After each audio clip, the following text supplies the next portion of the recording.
Yeah. Yeah, you're all set. Okay, great. Well, welcome everybody to the Whitefish Summer Art Fest. I'm Seth Hopkins, the director of the Booth Western Art Museum.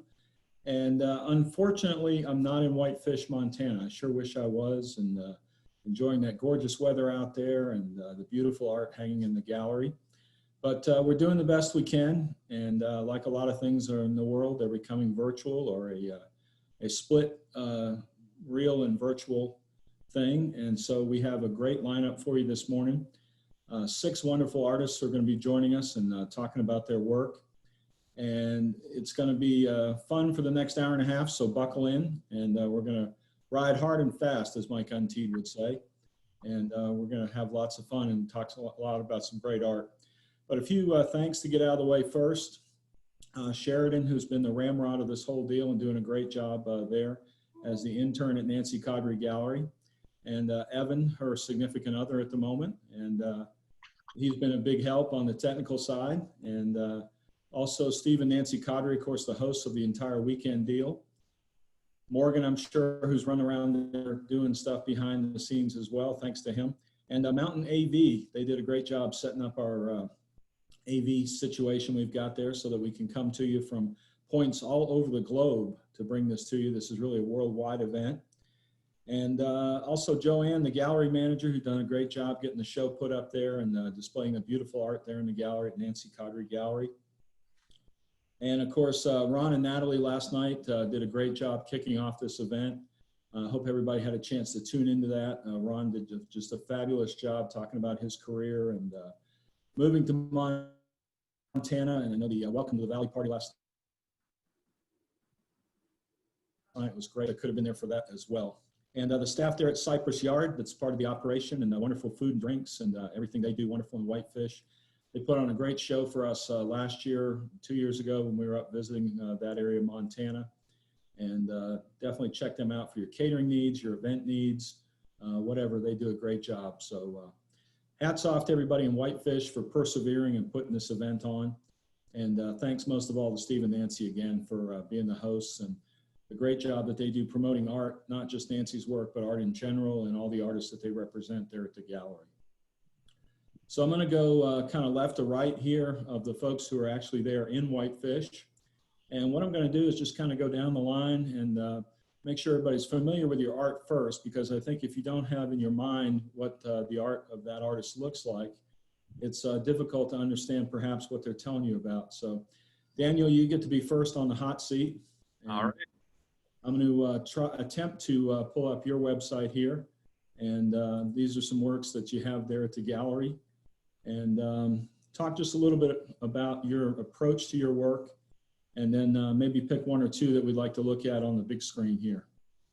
Yes, well, I grew up in Chinle as a boy. I spent a lot of time on the Navajo reservation there and exploring the canyons and landscape and people and culture, and that's been very influential. I then moved later in life. I spent my high school years down in southeastern Arizona along the US-Mexico border, working on my family's ranch and just really absorbing. And then moving away, I taught art and explored a lot of the country. But recently, whenever I see the imagery or iconography of the Southwest, it's very sentimental, and it's a reminder of home. And I've been really trying to show my perspective of the Southwest, that this contemporary nostalgic view of these stories and memories that I have growing up there. And I've worked on ranches, so like the Three Amigos, the Navajo churro sheep, that's a breed of sheep, a heritage breed. And on the res, you know, I was playing around with those, chasing them and feeding them. But in southeastern Arizona at Dennis Maroney's ranch, I'm lucky enough to be able to go there and photograph these creatures and see them. Those 3 were huddled together the whole time because it was shearing day that day. And I just loved how the little guy would stay in between the 2, no matter where they went, because they knew what was coming, you know, and that was a beautiful one. The Sonoita Pasture, you know, Sonoita is a beautiful part of Arizona, and they got the Santa Rita Mountains in the back. And I really try to explore the cold, windy windy feeling I was there that day. And so I made a couple sketches and brought that back to the studio with me. I You know, love Sonoita. That's an area I've been to a number of times because I have friends there like Fred and Deborah Fellows. Do you know about the biscuit there in the Santa Rita Mountains there? no, what's the biscuit? There's one little peak and it's kind of looks like a burned biscuit on one side and it's half done on the other side. Nice. You'll have to check that out when you go back down there the next time. Yeah, I first explored it with the Highlands, Marianne Highlands. She was a wonderful woman who introduced me to Friends of Western Art, and you know, it's been that way ever since. Buffalo, you know, I spent my whole life growing up around cattle, and then when I finally saw buffalo, I was just jaw dropped. You know, this romantic notion idea that I had of these monolithic, beautiful creatures on the prairie, it was fulfilled. And so I paint them in this very dreamy manner. Well, I love I love a good title. So I love this one, The Lookout. And I love an affordable piece of art by an up and coming artist. People are always asking me, where can I find the work of up and coming artists and find things that are reasonably priced? Here you go. Great little piece, would fit anywhere in any house, less than $1,000, helping a guy out who's working his way up the food chain in the art world. There you go. Help yourself, right? Yeah. And I've painted a lot of the people I grew up with around there. On Lasso, this painting I did of my friend Will Eddington. We grew up, we went to high school together, we worked on ranches together. And to see him now in his element, you know, he's a cowboy and he's out there, he's branding, he's tagging, and I'm out there with a sketchbook and camera, and he's giving me a bunch of carrillas because I'm not on the horse helping, you know, but it's a duty and it's a purpose that I feel when I'm out there to really tell my story and show the contemporary West, you know, that I know. Just tell them it takes as many cojones to put yourself out there in art as it does to be a cowboy. That's right. Maybe more. Maybe more. Yeah, I heard that. That's right. Yeah. All right, so let's go down the line to Nancy Cawdrey, an artist who needs no introduction to this audience, I'm sure. But Nancy, for those who possibly might not know that much about you, tell them about your unique style and medium that you work in. Well, what I've become known for is the silk painting, which is Chinese silk, German and French and Italian dye and German brushes, so very international medium. And the Chinese, of course, have been painting on silk for, 4,000 years or so. So people say, well, this is new. And I say, well, yes and no. Not new to the world, but perhaps new to the Western art world. And I live in the West and have done so for almost 50 years. So I did not grow up on a ranch. But I like to paint ranch things and horses and sheep and donkeys and some figurative things too. Piece I'm working on today is a lot of horses in a river, shallow river, and the reflections and so forth. So I'm always having fun with the medium. It's very fluid. It's a lot like watercolor, but it's intense color, and I have fun with that. I like color. I know you have to learn all the other stuff too, the composition, the design, the values, etc. And yesterday you all heard Ron Riddick talk about a lot of that, and harmony and the music that you can make by putting one color note next to another. I listened very carefully when Ron was talking about those things when I studied with him years ago. So it's all cumulative. It's like the Rolling Stone. You just keep picking up what you need to and doing the work and paint thousands of miles of paintings, and you get there eventually. And tell us about this piece, Thunder Ridge. I love this one. Yeah, I like the drama of skies sometimes. Yeah, and I love what horses do when there's thunder rolling and there's lightning happening and so forth. They get kind of restless and running around. I did not photograph these horses like this, but I have a lot of photographs of horses and so I made a painting. I sometimes do a storyboard and just put all the different horses and try to figure out where they would be on stage. So it's on silk. It's a pretty dramatic sky, and I had a lot of fun doing it. So. And one of the things you're also known for is your flowers. Yes, I think there's one behind me. Absolutely. and that little fella, that's a 4" by 4". This one's a little bigger behind me. Yeah, I think have I sold more florals than any other kind of painting? Perhaps, because a lot of women like my work and are not intimidated by color.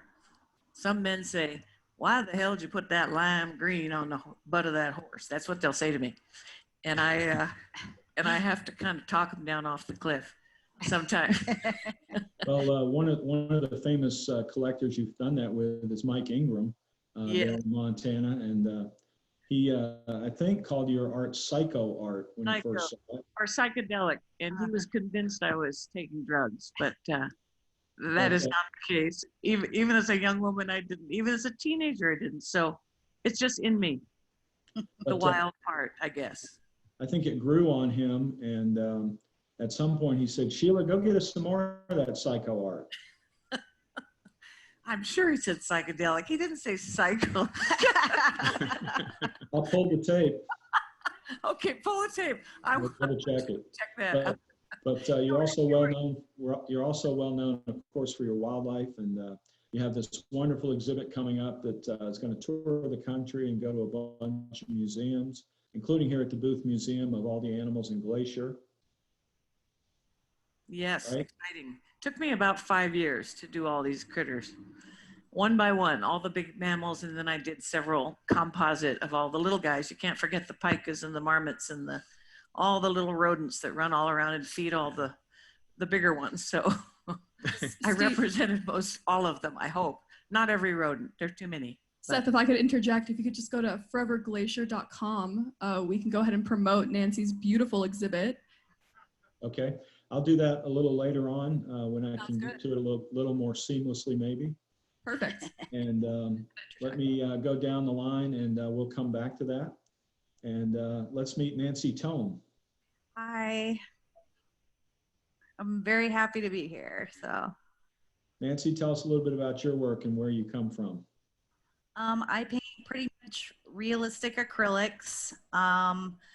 I was born in Ohio, but I've kind of lived everywhere. I just moved to the Missoula area that's about a month ago, so I'm new to the Western area. I have volunteered for U.S. Fish and Wildlife for the Department of the Interior. I'm a former zookeeper, and my degree is in political speech writing, and which none of that has anything to do with art, but the art was always a pastime, a hobby, and it kind of simultaneously developed to where it became my primary interest in life. So, Well, tell us how you get these incredibly detailed pictures and the technique that you're using to represent what looks like every feather, every piece of fur, but I know that's an illusion, right? well, it's kind of a scary place in my head because I see things pretty detailed. But I take all my own photographic references everywhere I go. And what I do is sometimes, especially in Meep Meep, which is up there, it was a little play on the old Roadrunner cartoon, is that I actually put a couple of images together to make the scene I really wanted to make, because composition for me is very important. I do actually pretty simplistic images and scenes for the most part, but I really spend a lot of time and thought on composition.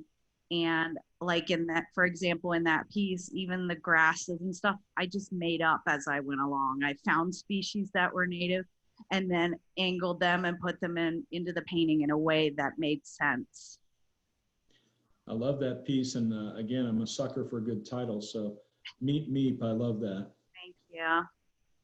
And how about this guy? That guy, that's I tend to paint dark paintings. I really like the drama of the dark background, and then I build it from the back to the front. And that buffalo is from a bull herd down outside of Jackson Hole that I shot last year, the reference shooting. And I just love the lighting on it. And again, it's the composition where you have repeating diagonals. And I really tried to play on those so that it had, even though it was a really simple piece, it had a wow factor about it. And that's part of what I want to capture in my work, is I want people to look at it and go, wow, and then really appreciate the animal. that's kind of where my passion is on it. Well, thank you for sharing that with us. I'm going to go next now to Brenna Tyler, and we're going to look at her piece here called Western Spirit. And she's joining us from a beautiful location as well. Brenna, tell folks where you are and a little bit about your work and about this piece specifically. Brenna has to unmute herself. There you go. Can you hear me? We got you. We got you. We had a train go by, so I turned it off. This piece is called Western Spirit. It's kind of one of the newer pieces I've done in my larger scale. There's just been a long progression over my life of starting. Basically, I started creating art when I was very, very little. Can you all hear me okay? Yeah, if you lean in a little bit, a little louder, it'd be better. That's good. So anyway, I was adopted from Korea when I was 18 months old, and this is actually a neighboring ranch to the ranch I grew up on. It's about a 15-minute ride, horseback ride from here. And my parents, where is that? I'm in Union, Oregon. Okay, great. And I just have always loved to put pieces together to make sculpture. And so when I started, my parents would recycle before it was cool, and they said they just couldn't keep me out of the recycling bins because I always loved to just find materials and often create horses out of all sorts of mixed media. And then when I got into college, I started doing a lot more stuff with natural materials and was encouraged by one of my professors. I was too shy to go to my graduation at the time. I'm a really different person now. But he still got me a graduation gift, and it was actually an appointment with the Bronze Foundry in a neighboring county in Joseph, Oregon.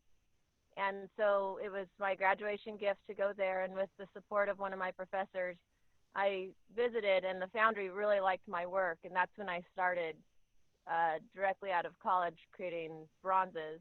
And then they've just slowly gotten larger because I love to work big, but they've just paid for themselves, and it's been a slow rolling ball until I've gotten to these larger scale pieces that I really love making. And this is one of those. It's so beautiful. The original material is sticks and twigs and branches and things. Is that right? It's actually all sagebrush off of this ranch. Wow. And it's kind of a signature of mine to put my bronzes on granite, black granite. And at this scale, the granite would be so heavy and big, it'd be really complicated and difficult to make that happen. So it's actually on a stainless steel base that's been coated to look like granite. And you get a wonder mirrored effect off that, I'm assuming. Yeah, it's really nice. So you actually can look down into the base and see the piece again, right? Yeah. And a lot of my pieces, I get a lot of feedback that people really like the reflections and the shadows that they make. And something unique about my pieces, I work with a lot of fabricators and 2 different foundries, but my pieces often balance without their bases yet, and it kind of, everyone goes, ah, because it's a little bit different when the pieces just kind of get really balanced. And I didn't know it was going to do that, but it's always kind of fun in the foundry to see what they do. I gotcha. And okay, we're going to go next over to Mike Untiedt. Michael, welcome in. Tell folks where you're joining us from. I'm at my studio in Denver. And you're right downtown, or you're out in the outskirts? Yeah, we're kind of downtown. If you know where the Denver Zoo is, we're between the zoo and downtown. Gotcha. All right, well, I'm going to bring some of your works up. And again, you probably need no introduction to this audience that's joining us today, but anybody who might be new to your work, tell them a little bit about where you come from and what your approach is.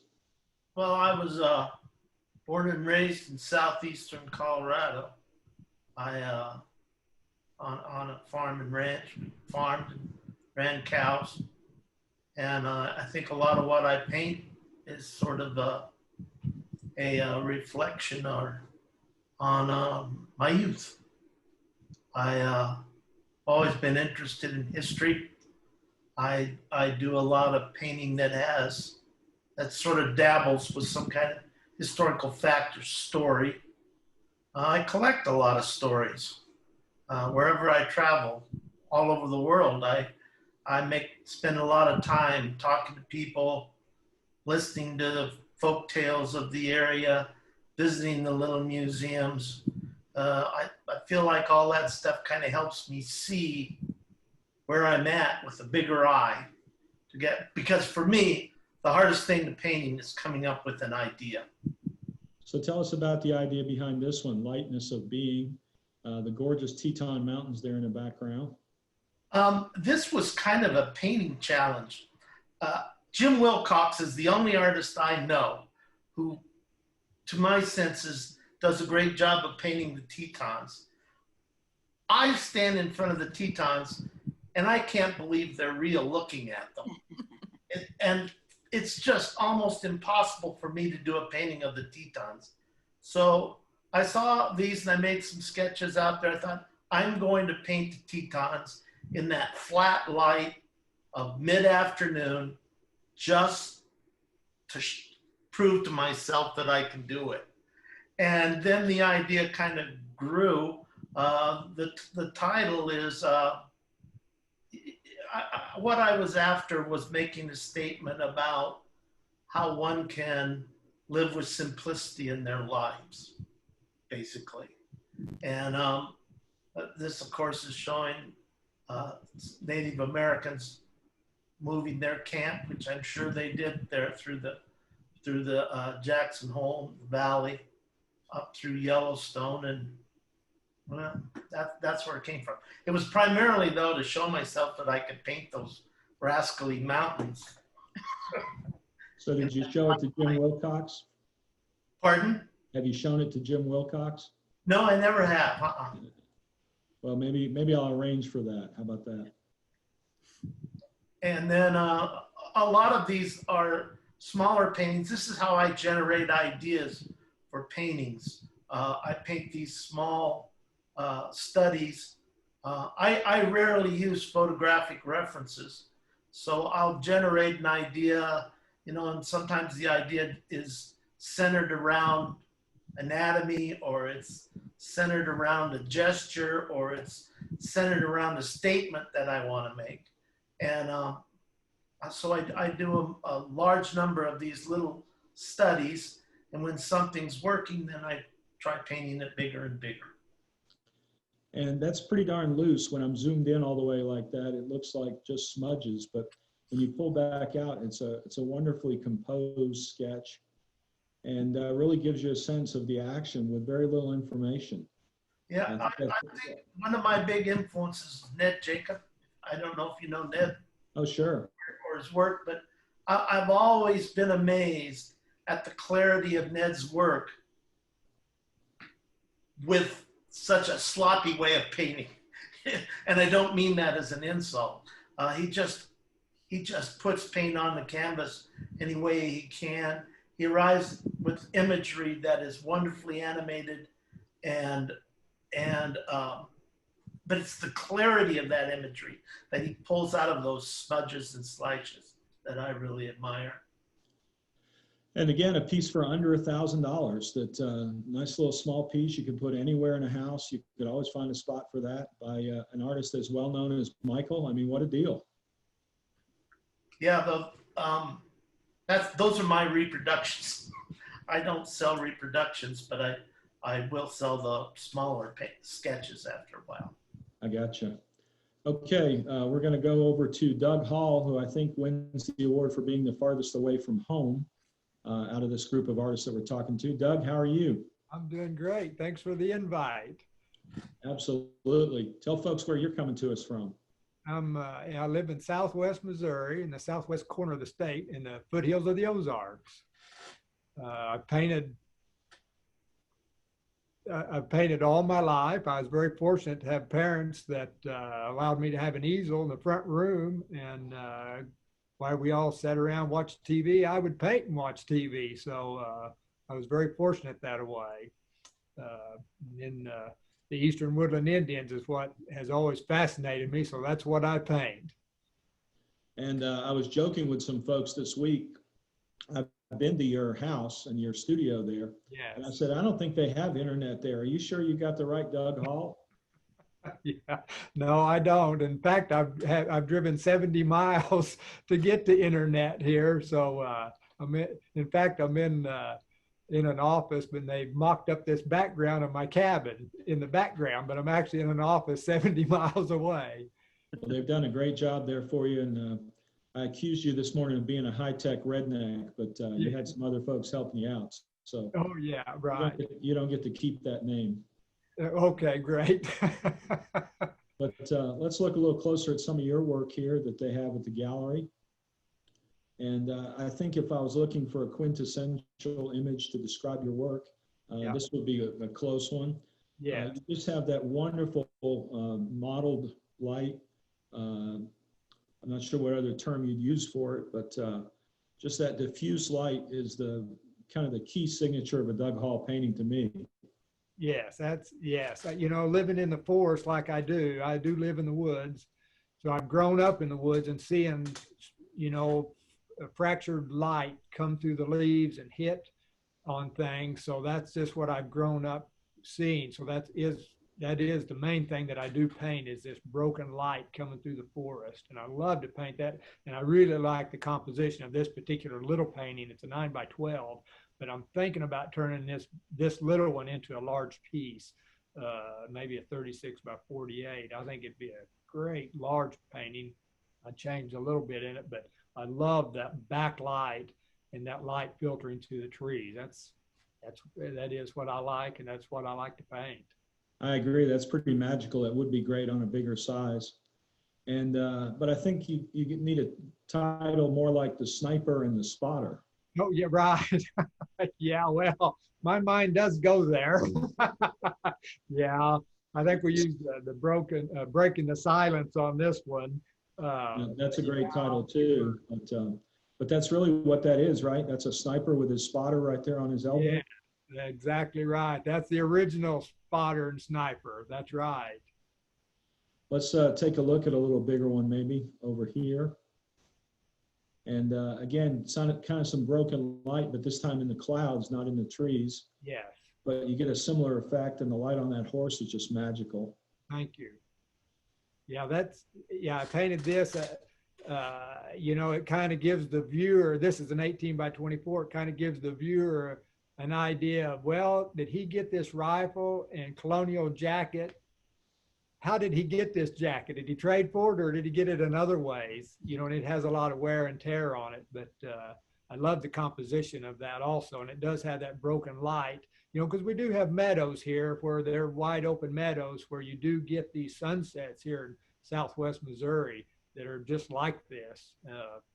So it's that same kind of effect, but with light, with the clouds, as opposed to the trees and the leaves. And I love those leggings too. Yeah. See, and he's really outfitted. Or, you know, a lot of times it'd just be leggings and a loincloth, but in moccasins. But we're here, this guy, he's proud of his gear, new rifle and a new jacket. Yeah. And Doug, tell them about what goes on Sundays at your gallery. Yeah, since 1987, I've got a little gallery in the town that I grew up in. Which the whole town really supports me. I've been very lucky to have a community support me with my art. But behind the gallery, we shoot every Sunday. We shoot muskets and muzzleloaders every Sunday at 3 o'clock. We start at 3 and end about 5. We kind of shoot the same targets every Sunday, but we shoot 100. We shoot 3 shots at 100 yards. And 5 shots at 50 and 5 at 25. And then we tally that up for the first, second, and third. And we have shooters stop by. We've been doing it since 1987, once a week. And about the only time we haven't shot now since the pandemic has hit. We're back shooting now, but we did shut down for a few weeks, which has been the only break we've had. So, but it is a lot of fun. Yeah, if you're ever in the area, stop by and shoot. And tell us the name of that town. Neosho, Missouri. Spell it. Neosho. It's the Osage word for City of Springs. Gotcha. And literally, you have never shut that down since '87, including the day the gallery burned down, right?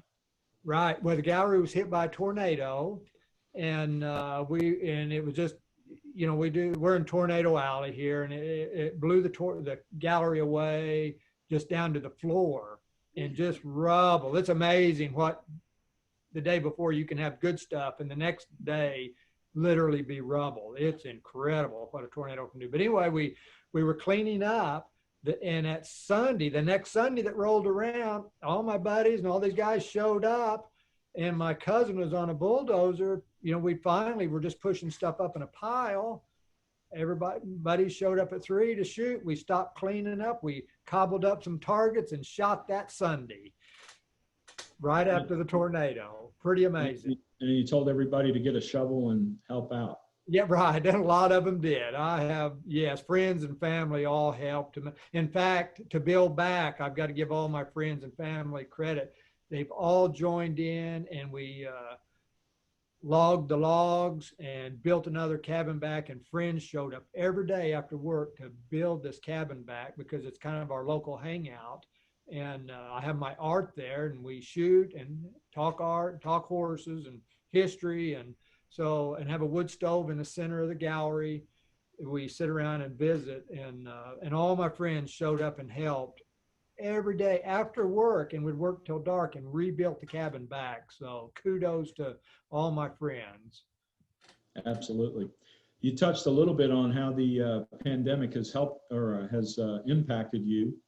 And I wanted to go back down the line, and since you brought it up, I'll let you start.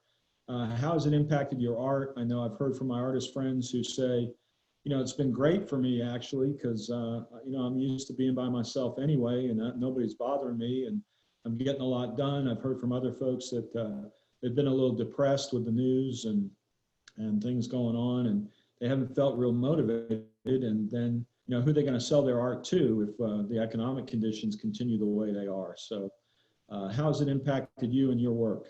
Yeah, well, yeah, it's kind of interesting you say that because, myself and probably a lot of artists, I've been self-isolated for years. So the painting for me has been the same. In fact, I get up and paint every day like I always do, and listen to the radio. And, the art auctions have been not canceled, but postponed. So that's waiting to see how that comes up in the future. But I'm painting away. I've painted as much now as I ever have. And I probably have more company drop by my studio now, even though we'll visit outside and things, but I've got a breezeway in my studio and visit. So, because other people aren't working or haven't worked. And, but for me, painting, I've been painting hard every day. I'm more inspired now than I've been in forever. I really am inspired to paint. Good. Michael, what about you? How have things impacted you? It seems like you can't start any conversation these days without talking about the elephant in the room. And how's it impacted you and your work? I'm a lot like Doug. My life wasn't much different before this pandemic than it is now. I mean, I work in my studio, and I live right next door. I walk over and I paint, and we don't go out that much, and I haven't noticed any change in my lifestyle. Like Doug, a lot of the shows and things that I've been involved with were either postponed or online, but surprisingly, the online shows that I've participated in have done really well with sales. I've actually had this last month was one of the best I've ever had. And so I don't know how much I'm sure it's impacted the overall art market a lot. I saw a real slowdown for the first 6 months here of the year. But it seems to be better. Okay, good. I'm glad you're doing well with that. Brenna, we're getting ready to come to you, so if you'll unmute yourself and we're going to talk a lot more about the business side of art a little later on today. We're going to have some gallery owners on at 2 o'clock Mountain Time. And tonight at 7 o'clock Mountain, we're going to have some of the folks from the Western Art Media are going to be on. We're going to do a little Meet the Press session tonight at 7 o'clock Mountain. So 2 other opportunities today to tune in or be there live and in person with us in Whitefish and get a read on what's going to happen with the art world, or what has already happened, and predictions for the future of the art world. Brenna, what about you? How has the pandemic affected you and your world and your artwork? I agree with Michael. I'm already used to being alone all the time. My son would go to school. He would stay after school for his extra things. My husband would go to work. So I'm home with the horses and dogs and just doing my art all day. It's here at my home. My studio's in my barn next to my breezeway. So very much I actually feel like I'm more social because my husband needed to work at home and share the office, and my son was home, and it's been really wonderful in a lot of ways for me to have those relationships even closer, because it gave us the opportunity to be together more. So I actually kind of focused on them and quit sculpting as much because I was distracted and wanted to do some fun things with them. But I still stayed busy, and I'm staying busy, and I had more time to share while the galleries were closed. And I just shared on Facebook, and that really opened doors, and I just got private commissions instead, and it was really different, and I really enjoyed it because I got to have that connection that I think the galleries have with people. And I'm at a stage of my life where I'm more open to being less relying on other people to do things for me with my art. So it's been a really good time of growth for me, I think. Well, that's great to hear. The thing I heard from more people who suddenly had people at home working from home was, don't ask me what's for lunch. Did you have that? My husband loves to cook, so. Yeah. So you got to ask him. Yeah. I got you. Yeah. That's really cool. I'd always had lunch by myself, and it was nice. We could have brunches together as a family. Well, and I've even got an artist friend who said, I know this is horrible for the world, but I almost hope it never ends. Oh, sure. Let's stay on the 3-shot there in Whitefish, and let's go back down the line. Nancy, Tome, why don't you kick us off, and all 3 of y'all just take turns on that question. And how has life changed, if at all, for y'all? Well, my whole life's changed because I had planned ahead last year to move to Montana from Florida, and tried doing that in a pandemic. It was pretty awful. I sold my condo and came all the way across the country, and it was a bumpy road, but simultaneously all my events were canceling. So it was a really rough time, but I just had the tunnel vision of, you know what, I'm gonna make lemonade out of the lemons and just work and work and work. And I've just used this time to make a lot of great pieces, and I have so many down the pipe coming. So it's I look at it as a great opportunity at this point. Nancy? Well, I think it forced a lot of us into thinking, okay, social media, okay, internet.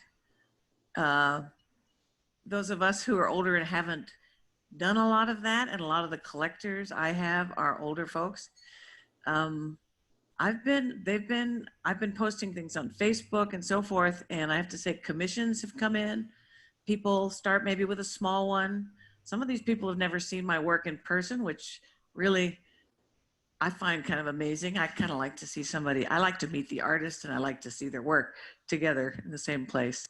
But I think, 20 some years of quick draws and gallery representation and all that, at least people have seen, a lot of people know my work or other people's work, and then they go online and they say, wow, this is the one I really want. So I haven't been impacted terribly with the elephant in the room.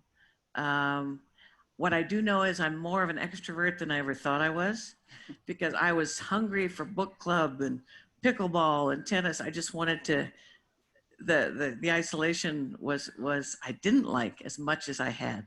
So I've made an effort to do those things with people I care about and feel safe with in terms of this thing. So no, it's been okay. Like a few people said, there's a learning curve, and you make lemonade out of the lemons. If, and you know, when you're painting and people say, oh gosh, there's a problem, you know, that you have to solve. When I teach, I always talk about that there are always going to be problems. Just embrace them and figure it out. And I think that painting has helped me do that in my life. So, yeah. I gotcha. And Nancy, I'm interested to hear you say that you really weren't that involved in social media or things like that, when I always thought of you as being one of the more progressive artists in that realm. I mean, you've been selling your work on Facebook for years and years and have a pretty strong presence there. And, you know, so what gives? Well, no, I think Facebook.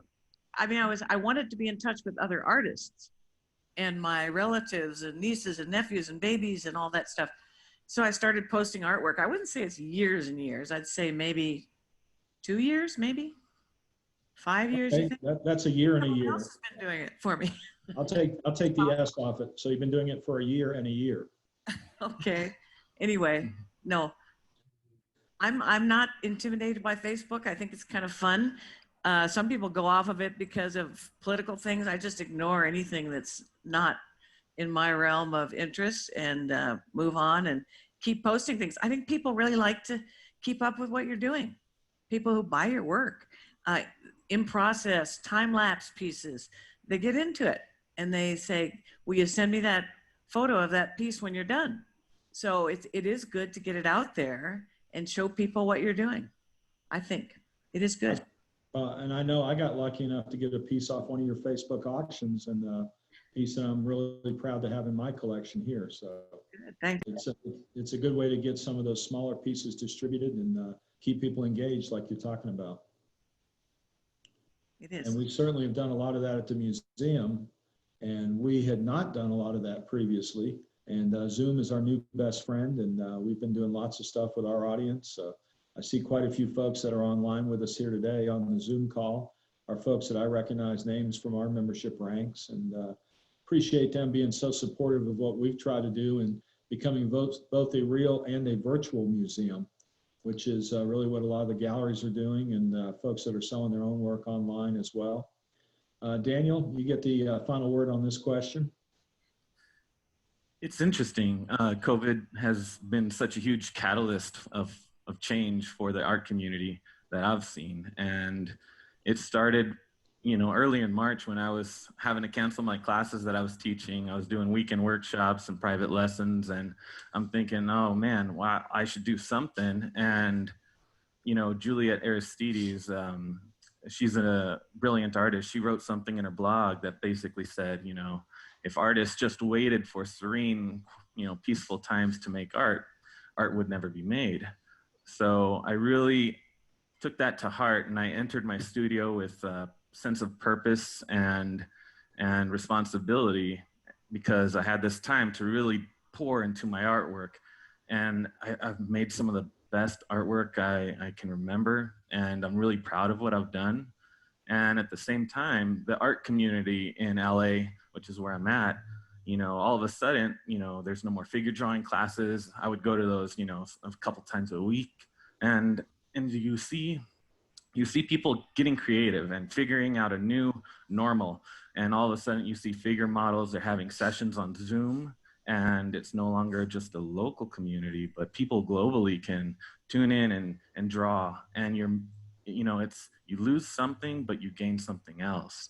And even the classes that I had to cancel, you know, I've maintained relationships, putting art lessons on my YouTube channel, and even going old school and sending some on postcards to some of my students who are a little bit more hesitant to jump into the digital arena. And I see this paradigm shift happening to me, where all of a sudden, all of the art shows were canceled, and the galleries I was in, a few succumbed to these crazy times.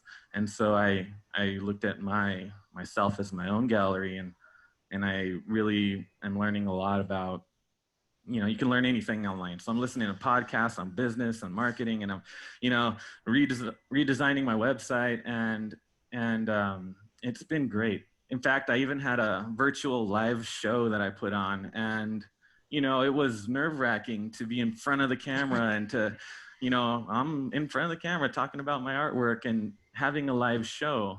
And the response I got was really encouraging.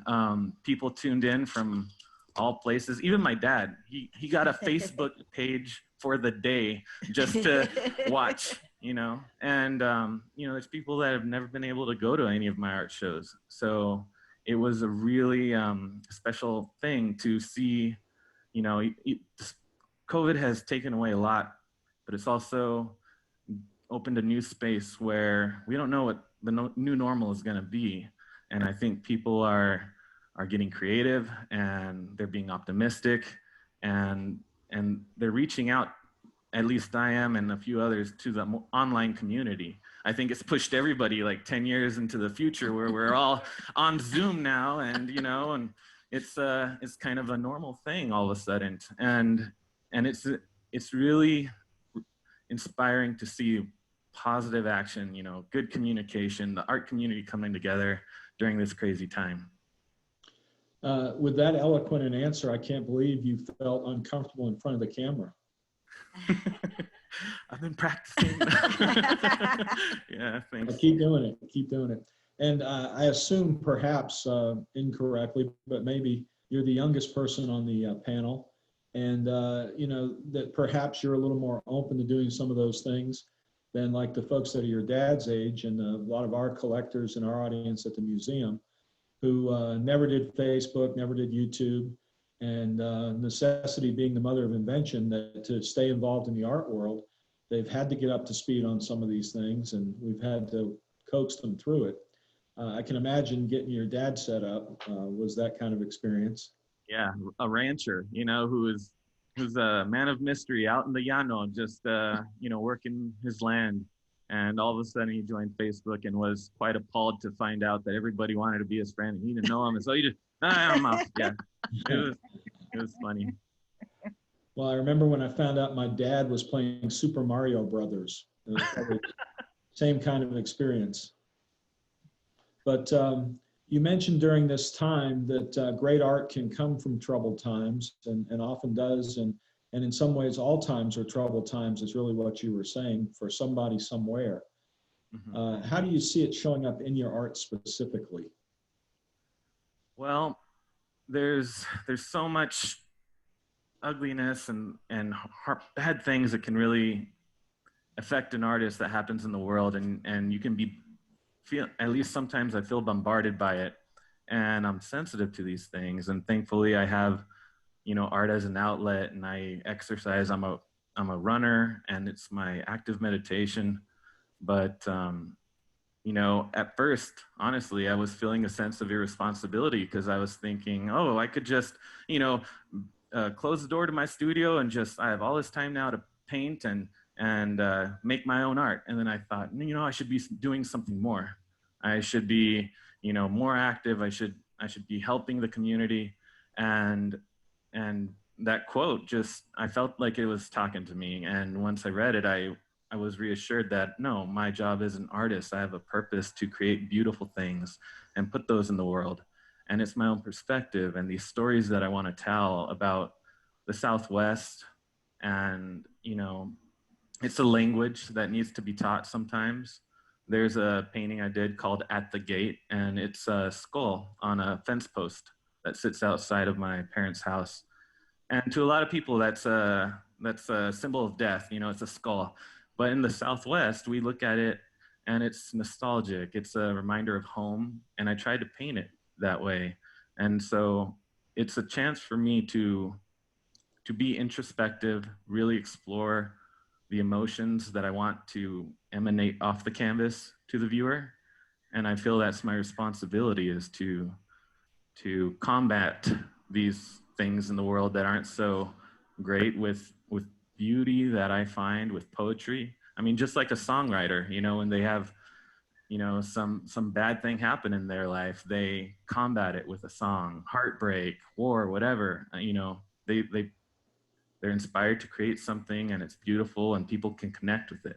Yeah, that's the painting right there. So, you know, I love that iconography of the Southwest, you know, and to me it's personal, but I think people can connect with it. I painted it really warm, and I wanted to show it's weathered, and, you know, it's just this symbol that welcomes me home every time I visit my parents.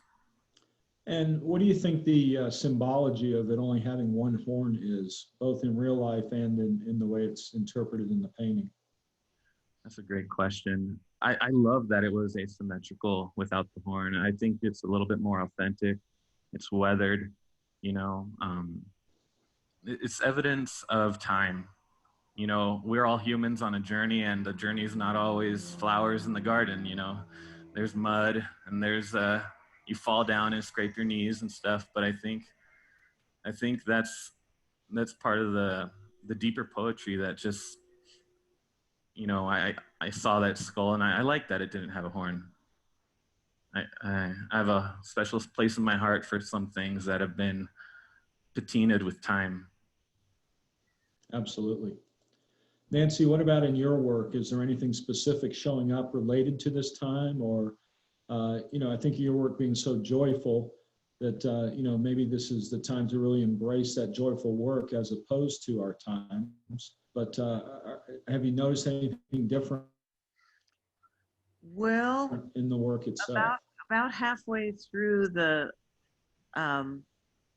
worst of the pandemic, maybe we're not, I hope we're more than halfway through. I hope we're almost done with it. But I got kind of, I was doing various things, doing little owls and some flowers. And, you know, I just kept kind of painting like the rest of the people on this panel. And I said, you know, I'm going to get out some acrylics and just have fun for a few days. So I did these outrageous Hereford cows.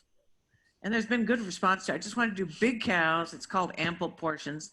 It's actually on it's in the show. So it's online.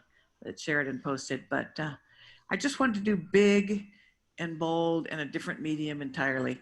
I'm wanting to get back into oils as well. I love doing oils, and that's what I started with at 17, a long time ago, as a young art student in Paris. Oh. And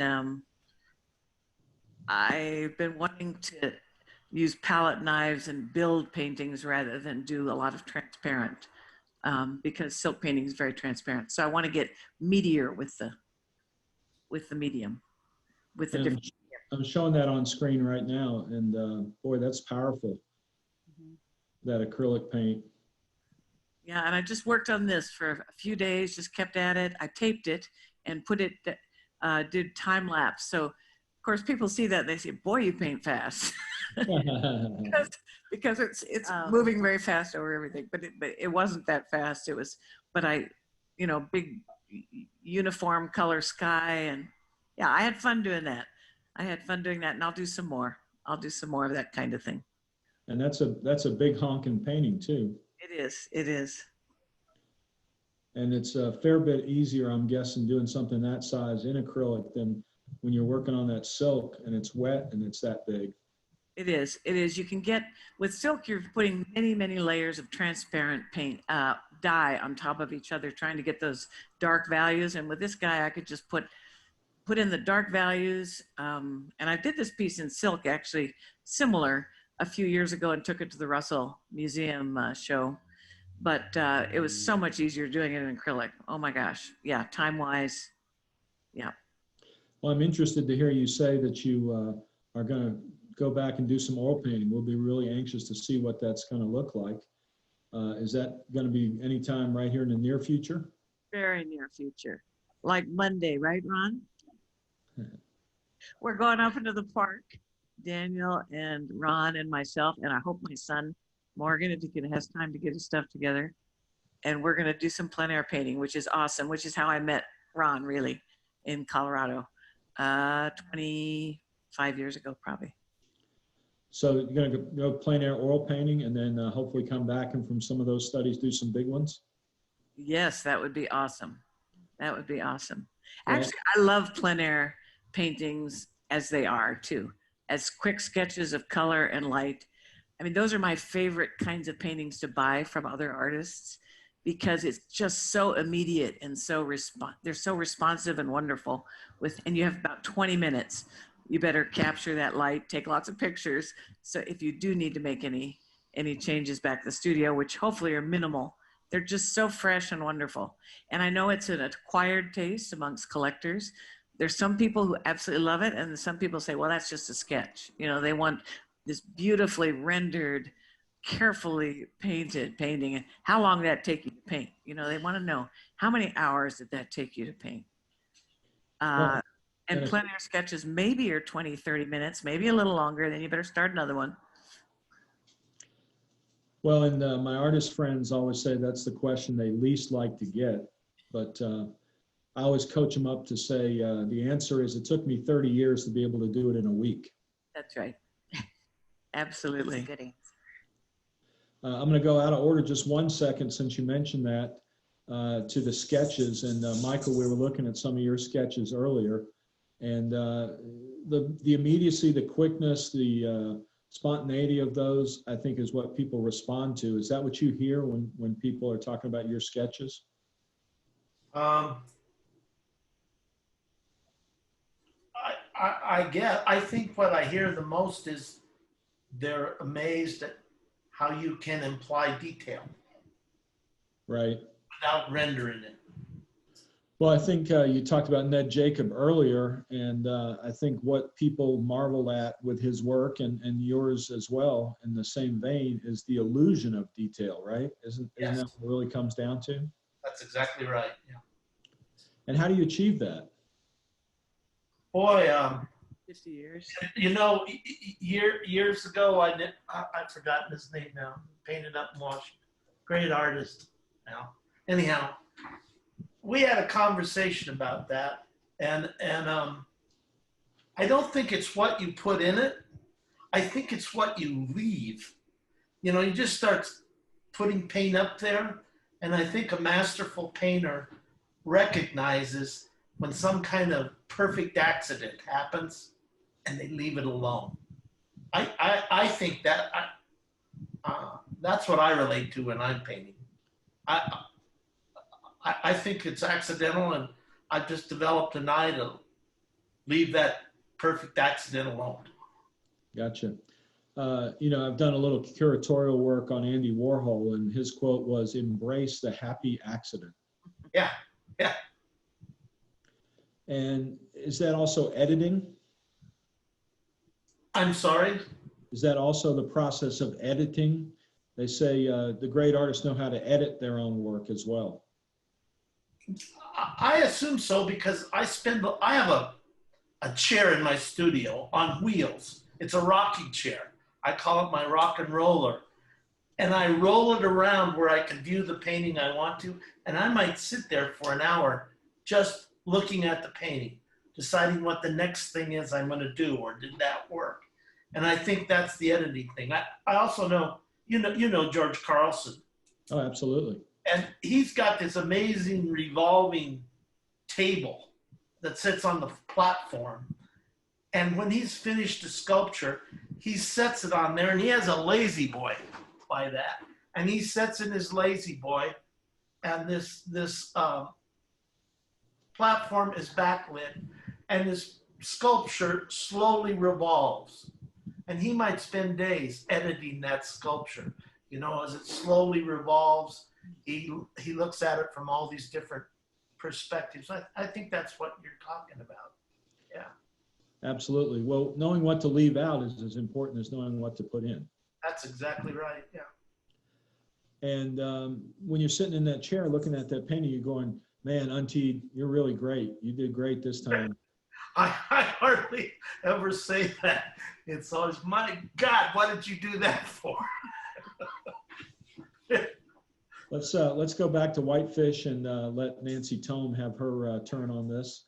Nancy, you talked about the rocky road it's been for you the last few months, getting moved up there and going cross country and all those things. Is that showing up in your new artwork? It's starting to. I'm also, because I just got a new place, I'm building a studio too. So there's a lot of that cool energy happening. But what I'm finding is I'm finding I have the time to really do some of those pieces that I normally wouldn't have the time to do, because obviously I'm a very highly detailed painter. So some of those bigger pieces take a lot longer, and they just sit there in my head waiting to be done. And I finally have the chance to do them. So I'm loving it, really. That sounds great. And now that you're in a new place, you got new surroundings, how do you think that is going to impact your artwork going forward? I'm excited for fall because I've not seen it. And I actually, until May, when I was driving out here, I haven't seen snow in 25 years. So I'm excited for new things, new colors and lighting on snow, and all the fall foliage and the colors. And it's just going to open up a whole new world of things for me. So, including snow blowers and snow shovels and gloves and hats and mittens and snow tires and four-wheel drive. And help me out there, people in Whitefish. What else? Slush. Sorrel boots. Okay. Yeah, Ron was talking yesterday about his new snowblower that he got for Christmas and how excited he is to use it. I think that lasts 2.5 times. What do you think there, folks in Whitefish? Are you ready for all that? I'm excited. It's new. It's a new adventure. I really am. I'm so happy to be out here. I was out here when I was 19. I volunteered in Yellowstone on pronghorn and coyote projects, and it always had this area, the Southwest Montana always had a special area in my brain of like, I love it here. And I've traveled all over the country over the years, and I haven't been back here until last year, and it was still there. So I'm just, you know what? I'm just gonna sell my place and I'm moving. So I'm really just excited about the whole new adventure, all of it, Good. even the bad stuff. And where did you move from? Florida. I was in Florida for 25 years. What part? Fort Myers, Naples area, most recently. Pretty ritzy, artsy area. Yeah. It was. I had planned to go back during season and do a few events, and I have a lot of clients down there, but COVID, I'm like, I'm just going to stay in the little bubble up here and be okay with it. So I'm just making a lot of changes but it was fun. But I'm tired of the heat, and I'm tired of the hurricanes and all that stuff. So I got you. Well, we'll check back in with you in the middle of February and see how it's going. Okay. Brenna, we're coming to you next, and like to have you weigh in on this. Is there ways that the artwork is going to change, or things are going to show up that reflect this period of time that we're going through? If you could unmute yourself and jump in on this one.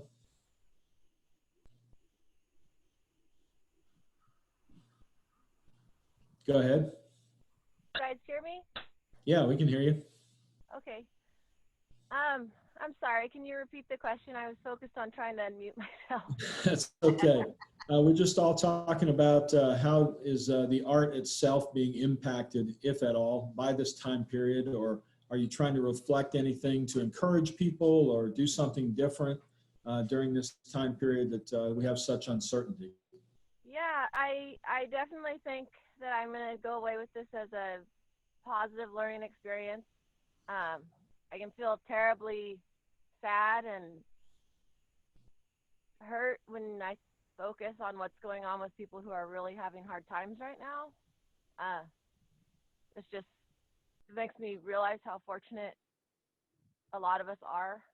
And it's very hard for a lot of people all over the world right now. So I think that's a positive thing to be aware of.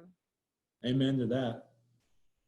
But I also think it can really come into one's home and kind of dampen you too, when it's important for us to also just really embrace what's going on well and what we can do to help other people and our communities and things like that. So in relation to my art, definitely during the beginning of the pandemic, I would say late April, it was just very disheartening to see all the shows get canceled and to just sit down and see your emails say, this isn't happening, this gallery closed, this gallery went bankrupt, this, like, just, it was very hard to see that so thick in a short amount of time at the beginning.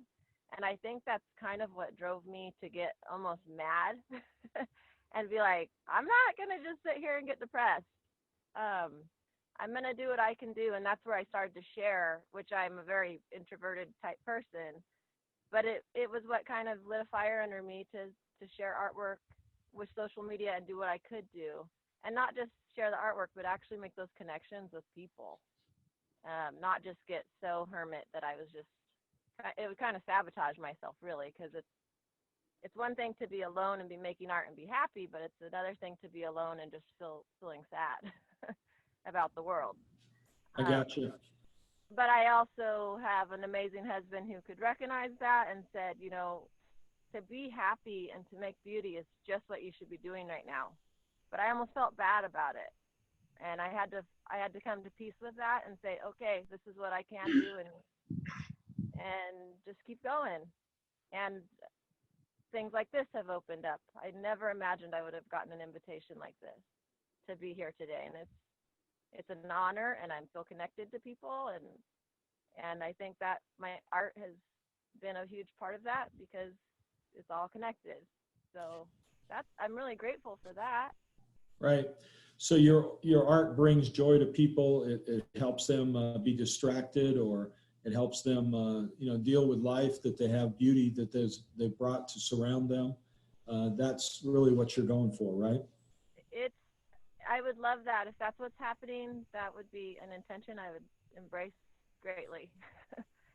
And a lot of my art, even like Western Spirit, that piece, I'm realizing that a lot of my art is often driven by times that aren't great.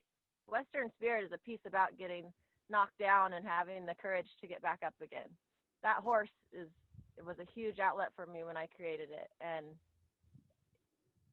it's in a different reference, but we're all having our own story together, but we're all together, and that's happening kind of as a universal issue right now. Right. Well, thanks for sharing that with us. And Doug, I want to come to you, but maybe this would be the appropriate time maybe to jump in and talk about the Seth Hopkins Pink Fuzzy Slippers test, because I think it relates to what Brenna was talking about. And that's the Pink Fuzzy Slippers test. Some of the folks online here know about it, but when you're padding around on Sunday morning with your pink fuzzy slippers on, you've got your New York Times crossword puzzle in one hand, a cup of coffee in the other, and you're looking for a place to sit and do the crossword and have a cup of coffee. And out of the corner of your eye, you spy a work of art that you get to live with, like this wonderful William Whitaker drawing right behind me here that is in our collection. And you get this slow, silly grin that kind of creeps over your face because you get to live with that piece of art. Not that you're necessarily the owner of it. Really, you're just the custodian of it for this generation. And it's going to surely outlive you by generations. But that slow, silly grin and that sense of, I get to live with a great piece of art. That's the Pink Fuzzy Slippers test, and that's the only reason to buy a piece of art and to love it and enjoy it and live with it and squeeze every ounce out of it you can while you're the custodian. So I think all of you on the panel today provide that opportunity for the folks who collect your art. Doug, let me come to you and ask, are these times going to show up in your work? Have they already? Has anything specific about that? And if you want to jump in about how collectors tell you that your art makes them feel, that would be great too. Oh, yeah.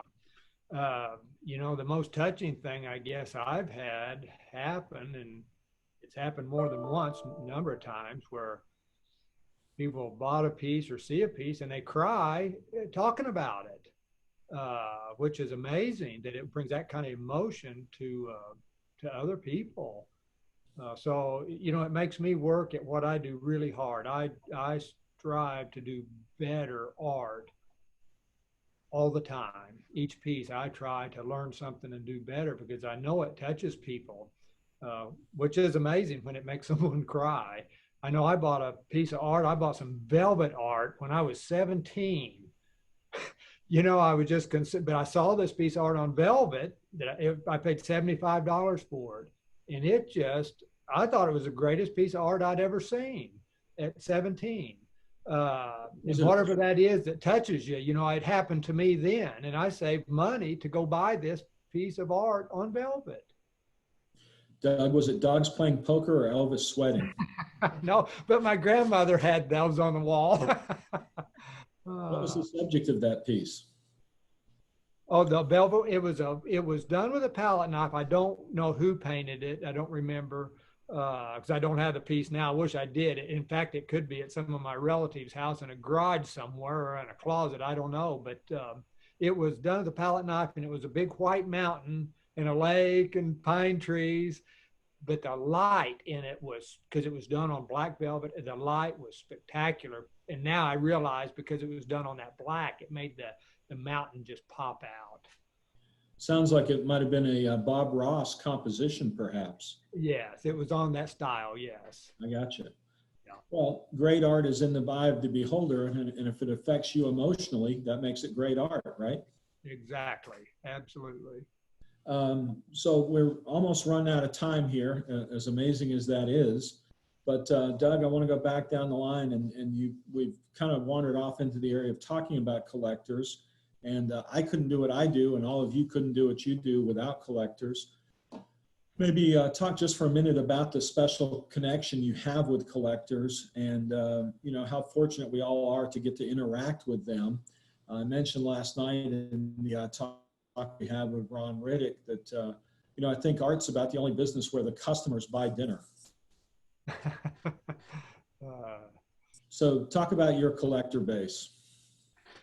Wow, you know, I don't know a lot of them personally. Just, I don't know if it's because of where I live and I'm so isolated in the Ozarks and I'm not electronic guys. This is the first time I've ever experienced this Zoom and I'm loving it. It's nice to see everybody and see them in person and see everybody alive and talk as opposed to seeing a magazine with a picture. Welcome to the 21st century, Doug. Yeah, right. Thank you. But I've been very fortunate, you know, to have collectors out there because my work has sold and I'm always touched when it does sell. I'm just amazed at that. And there are collectors I have got to meet over the years that, especially in the early days when I go somewhere and you'd meet someone and you would sell them the piece yourself, where as opposed to a lot of times now if it's sold, which I'm very honored to have paintings sold like through the Buffalo Bill show and the Charlie Russell. But a lot of times when a piece is bought, you know, you get a name but don't meet the people. So because it's so big, and I know when a lot of times my first time somewhere, you're the new guy there and you don't know anybody. So it takes a little while to meet people. So like coming to the Booth Museum when I've been there a time or two, I think I've met more people in the last 2 years than I have in the last 20. And so thank you, Seth. That's been great. I love that. Well, we've been honored to have you at our gala the last couple of years, and I have seen that happen, that you know, folks who've followed your work for 20 years have had a chance to meet you, and I'm not sure who's more excited, the collector or you. Yeah, right. Well, it's been great. I, in fact, look forward to it. Good. Brenna, let's come back to you. Your relationship with your collectors, or a specific story maybe you have about how a work of art has touched somebody and you've heard that story back from a collector? Yeah, just like what Doug was saying, I've seen people cry over pieces of my artwork. And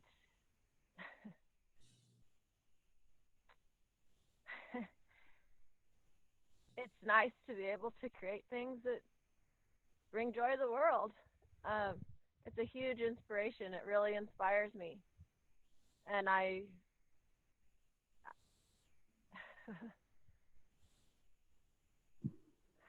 sorry, I'm at a loss of words.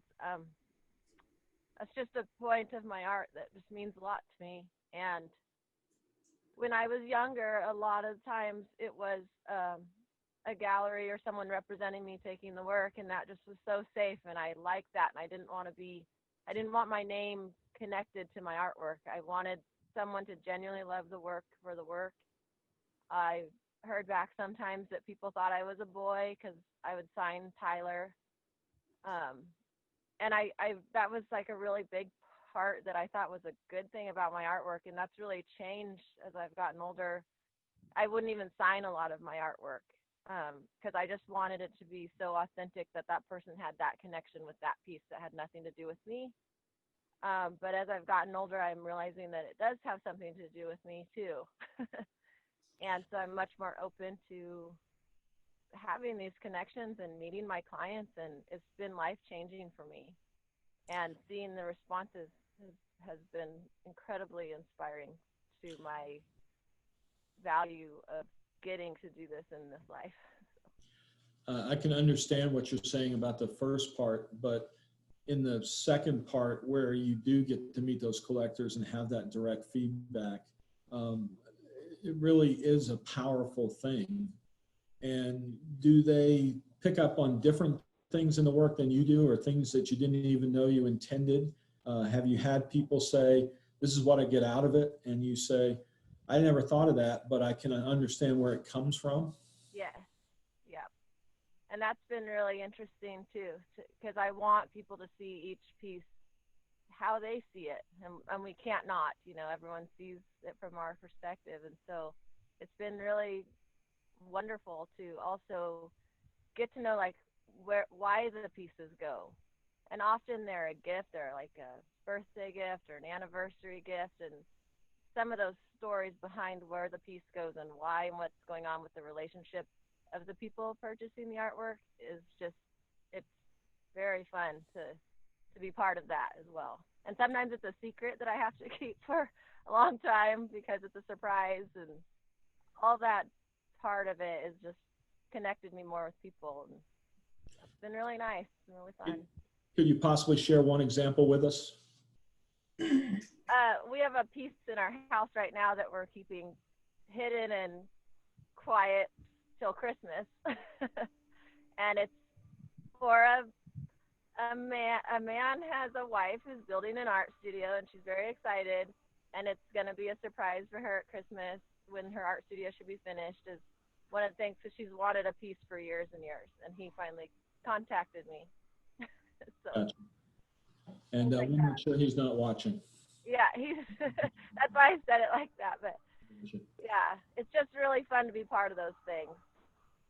Michael, coming to you, you've had collectors of your work that I think you've probably known 20 and 30 years in some cases. Would that be correct? Oh, that's true. Yes. And the relationships that you have formed with those people are some of the strongest you have in your entire life, I would think. Oh, being an artist is a wonderful occupation. And I was raised around farmers, ranchers, carpenters, blacksmiths. And being an artist is, first of all, yeah, it's hard mental work, but it's not hard physical work. And I really appreciate that coming from a blue collar background, so to speak. You and me both. The real blessing for me with art is the relationships and the people I get to come in contact with. Like I know almost all these artists on the panel today, and many of them are very dear, close friends, like family. Collectors the same way. Cynthia and David Hayes, down where you are. I've known the Hayeses for years and years, and I think of them as an extended family. And I have those kinds of relationships all over the country, and I can't tell you how what a blessing that is to me. And you were talking about someone that relates. I recall once I was at some big auction. I don't remember which one. There's hundreds and hundreds of people there, and I had a stampede painting, and my stampede paintings usually are about chaos. And a person in the audience purchased it, and then amongst all this crowd, afterwards he came up and found me. He was a stockbroker from Pittsburgh, And he said, I wanted to thank you. You've painted my life. And I felt really good about that because that was exactly what I was striving to say with the painting. You know, I wasn't trying to paint a historical thing about cowboys. I was trying to paint an allegorical statement about our lives today.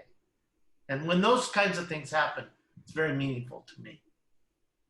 Absolutely. I'm reminded of the first time I went to one of the legendary collectors' homes, and I'm not going to mention the name, but he had a W.R. Lee painting of an Indian with a boomerang chasing some rabbits or something along those lines.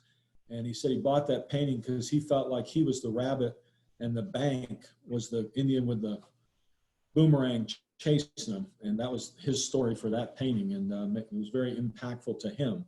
So you never know the circumstances that this art is going to take on for people, but it is meaningful to them. And I think that motivates you to keep going, right? Exactly. That's exactly right. Okay, back out to Whitefish. Nancy Tome will come to you.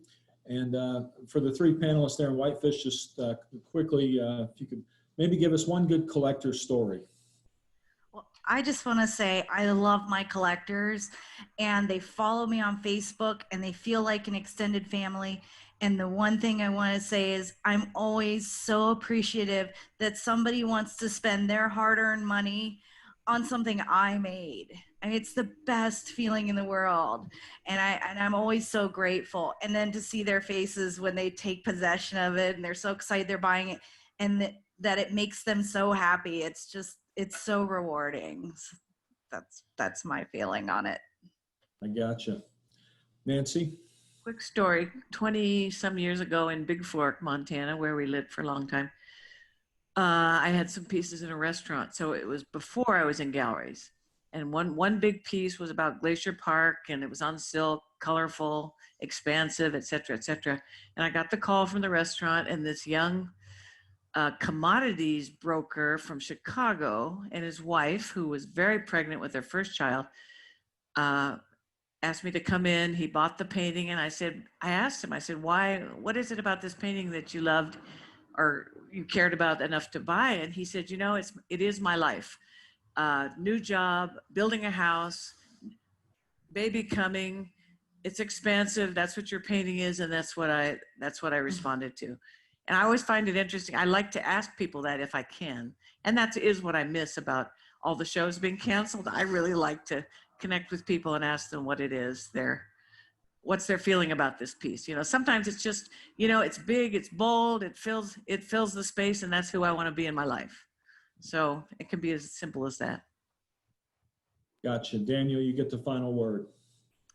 I love what Michael said about thinking of his patrons and collectors as an extended family. That really hits home. I would always think of the people who were buying my artwork as giving my artwork a good home. And then after talking with Ron and Natalie, I learned from them that it's not just my artwork that has a good home, but it's me. They're giving part of me a good home because they invite you into their home. They're going to talk about the artwork and the artist who made it and the story that goes along with it. And that's always been really humbling. You know, Donna Tartt, who wrote The Goldfinch, you know, she said something that you touched on earlier that I'm going to mess up the quote here, but if I remember correctly, she said, you know, it's an honor and privilege to love something that death doesn't touch. And I love that sentiment because you are a steward of this artwork, you know, and it can take over your life and you can connect with it and you could feel a close connection to an artist's work, whether it's a painting or a song. And that connection, I think, transcends a lot of other things that go on in life. And, you know, it's a funny thing to imagine, you know, a patron's grandchildren kind of fighting over the artwork and who's going to get it and stuff. And, you know, I imagine the life of the paintings long after I'm gone. And it's a humbling thought. You know, you're here for a little bit of time and you have this sense of urgency to create beautiful things and hopefully, you know, and the connection with the patrons, you know, when they see it, it's a beautiful thing that I hold dear. Thank you very much. And Daniel, you need to be on camera more often. All right. Thank you. You really did a good job today, as did all of our panelists, who I thank them for joining us today. We've got just about 5 minutes left. So if anybody online, Sheridan, if we could, can we unmute everybody? And if we can get that accomplished, then I'll see if we can't get a round of applause for our panel out of folks. And if there are any questions anybody has, either there in Whitefish in the audience or anybody online. And okay, we're getting folks unmuted here. Good to go. That's great.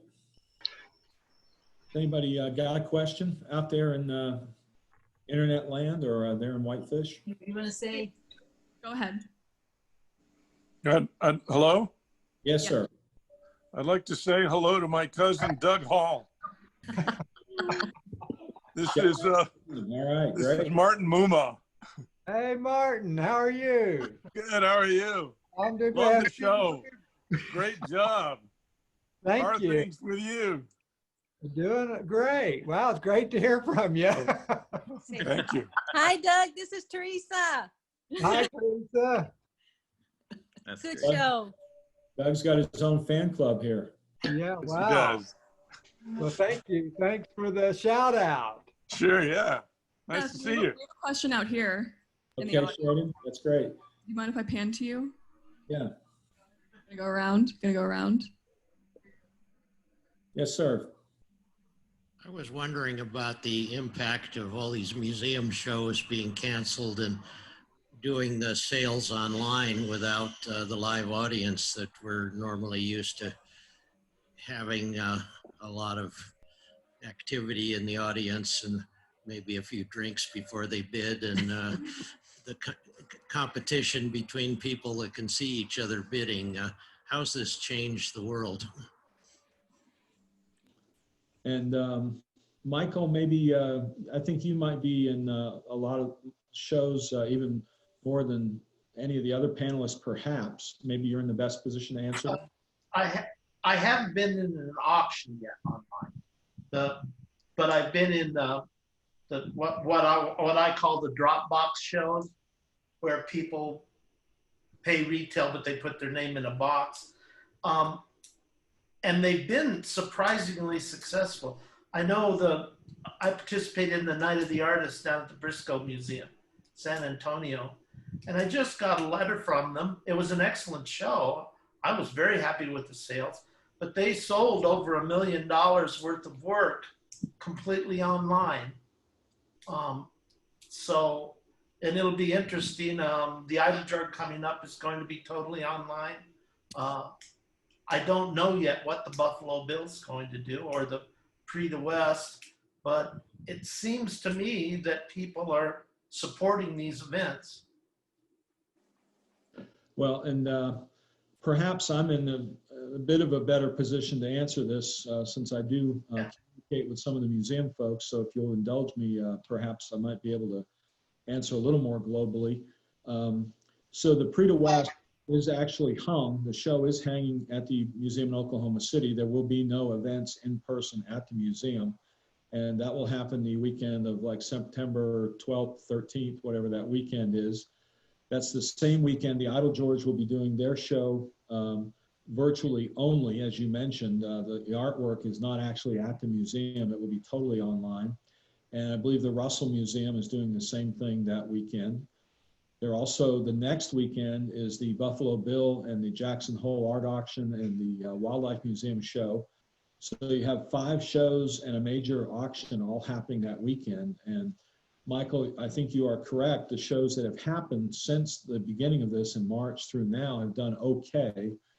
Sales have been down some, but the costs are down a lot too. Because, you know, they're not providing the booze, as the gentleman said, and the food and having to do the in-person events. So from the museum standpoint, you know, the costs are down, the sales are down, and, you know, hopefully, good Lord willing, the net number winds up being about the same in terms of helping out the museum. But next weekend and the weekend after, or that second weekend and third weekend in September is going to be make or break really for the Western art world for this year, because so much of the volume got pushed into that September timeframe when we were hoping we'd be back to something approaching normal, and it's just not the case. So be watching in September and see what happens. That's going to be the real key time period for us in Western art. Anybody else got a question? Could I say quick something, which Absolutely. is, you know, I think we artists paint towards something very often. Well, gosh, this piece would be great for the Russell Museum. This one would do better at the Buffalo Bill. So it's sort of anticlimactic to do that, and then there's no show, and you're sort of, you send it off into the ether sphere, whatever that place is called. And I did hear today a confirmation that there will be some live bidding at the Buffalo Bill show. I did read that, and much reduced, and the quick draws, they're kind of trying all these different things. Well, paint out in front of the gallery represented by in Jackson Hole, and it's going to be interesting. It's going to be very interesting how they do that safely and remotely, and yeah, we'll see. Well, and it would have been a weird year anyway, because Jackson and Cody are on the same weekend, and that happens every 6-7 years because the way the calendar falls and the way they count which weekend is which in September and so on. And, you know, so that's splitting the audience some as well. But we'll see how it all shakes out in the end. It could be a boon for the buyers, which is not what I like to see from my artist friends, but have helped my own collection in some situations like that. Last call for questions. Anybody there in Whitefish or anybody on the online side here got a question for anybody on our panel? I believe there's a Lucinda Gonzalez raising her hand, so I'm going to go ahead and unmute her. That's my mom. Hi, Mom. She might have to unmute herself at this point. So Lucinda, if you hear me, you should be able to unmute yourself and ask a question if you're wondering. Or not. I tried. Okay, I know I'm gonna get the question later when she calls me, you know, so. Here she is. Hello. Hey. Just a shout out from home for Daniel. Mom and Dad love you, and I agree with Seth. He should be on camera more often. Thank you, Mom. Hey, guys. Thank you for tuning in. Thank you, Mom. Okay, we're out of time, so we're going to wrap this up. And in about an hour and a half, we're going to be right back with another panel. And this afternoon, we're going to have the folks from 3 of the leading Western art galleries in the country will be with us. And we're going to answer some of these questions from the gallery perspective and see what the news is like from their part of the world. And don't forget, tonight, 7 o'clock Mountain Time, 9 o'clock here in the East, I'll be burning the midnight oil.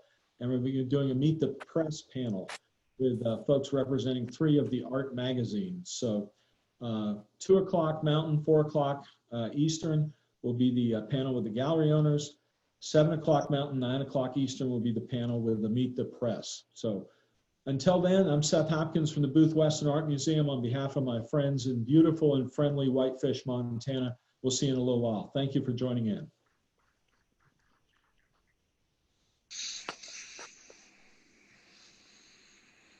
I'm not on. Okay, now I'm on. Also, don't forget, everybody watching from Whitefish and online, summerartfest.com. A lot of the pieces that we talked about today are for sale. And of course, we're always trying to support our artists out here during this time. So I always encourage that. And if you guys are here in Montana or in Whitefish, come say hi, or come say hi during the next Zoom conferences in the next couple days. And thank you everybody for coming. Hi, everyone.